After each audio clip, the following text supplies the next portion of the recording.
અમદાવાદ શહેરની સુરક્ષા વ્યવસ્થાને વધુ મજબૂત બનાવવા 2 નવા પોલીસ સ્ટેશનના નિર્માણ કાર્યનો પ્રારંભ કરવામાં આવ્યો છે।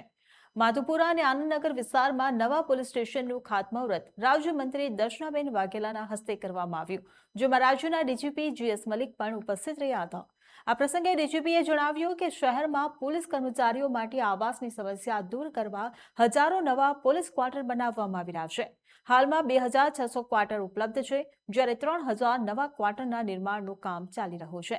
આ ઉપરાંત મંજૂર થયેલા અન્ય આવાસ પ્રોજેક્ટનું કામ પણ ટૂંક સમયમાં શરૂ થશે, જેના કારણે આગામી સમયમાં પોલીસ આવાસની અછત દૂર થવાની આશા વ્યક્ત કરવામાં આવી છે। પોલીસ વિભાગ દ્વારા 2 પોલીસ સ્ટેશન નવા બને તેના માટે ખાતમુહૂર્તનું આયોજન કર્યું।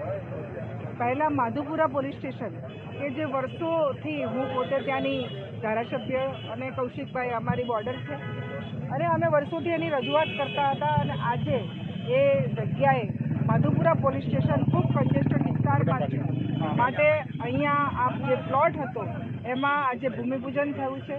માધુપુરા પોલીસ સ્ટેશન જે નવું બનવા જઈ રહ્યું છે તેમાં પોલીસ સ્ટેશનની સાથે સાથે એ ત્યાં ટ્રાફિકની પણ એક ઓફિસ બનવાની છે, ટ્રાફિક ડિપાર્ટમેન્ટની પણ બનવાની છે ને એ પોલીસ સ્ટેશન પણ કુલ 9 કરોડના ખર્ચે બનવા જઈ રહ્યું છે।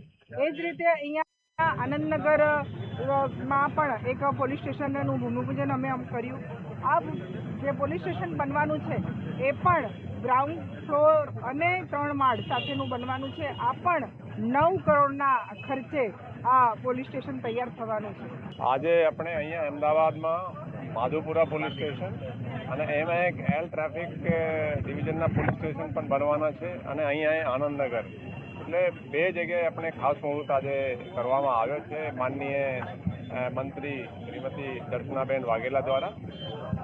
આપણે શોર્ટ ટાઈમમાં ઘણા બધા જે કન્સ્ટ્રક્શનના કામો છે સરકાર દ્વારા મંજૂર કરવામાં આવ્યા છે અને લગભગ 3000 જેટલા મકાનોની કન્સ્ટ્રક્શન હાલ ચાલુ છે, એટલે ટૂંક સમયમાં આપણે જે મકાનોની ઉપલબ્ધતા છે એ ખૂબ જ ઓછી હતી। લગભગ 2600 જેટલા ક્વાર્ટર અત્યારે લોકો જે રહે છે અને 3000ના કન્સ્ટ્રક્શન ચાલી રહ્યા છે અને શોર્ટ સમયમાં ઓર બી મંજૂર થઈ ગયા છે, એ પણ થશે, એટલે જે અછત હતી એ શોર્ટલી પોલીસની એ પૂરી થઈ જશે।